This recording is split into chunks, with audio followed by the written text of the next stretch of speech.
Where an individual is unable to meet up with his short-term obligations, or the individual defaults in the payment of his loan liabilities, or is unable to meet the bulk of his day-to-day expenses, we say that the individual's liquidity risk appears to be high.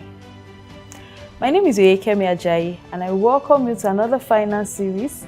Today, we're going to be speaking on liquidity risk.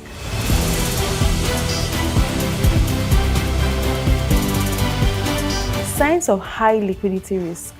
One is insufficient fund to meet up with commitments in a timely manner.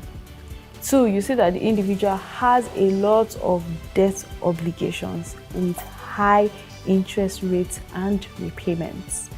Three, you see late settlement of debt and even inability to take care of all the day-to-day expenses of the individual. Now let's look at how this risk can be mitigated or at least reduced to a good minimum.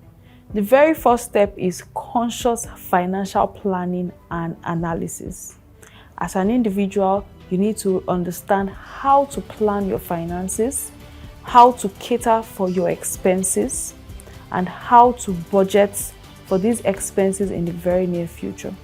Two, forecasting your cash flows regularly and also reviewing those cash flows. So you can do a forecast for 3 months and then review every month.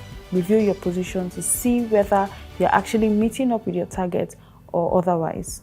And if it's otherwise, you need to take corrective measures. Corrective measures may be to look for other sources of income that you can use to augment what you currently have.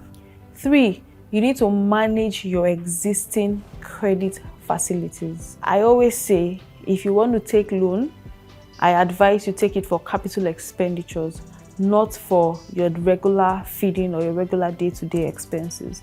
So as an individual, you need to understand what your responsibilities and obligations are and endeavor to manage your credit facilities. For organizations, you need to also monitor and optimize your working capital. In subsequent presentations, we are going to be looking at how businesses can manage their working capital with a focus on your spontaneous finance. I hope this information has been very useful and I hope you found it insightful. Thank you for your time and thank you for listening. See you in the next presentation.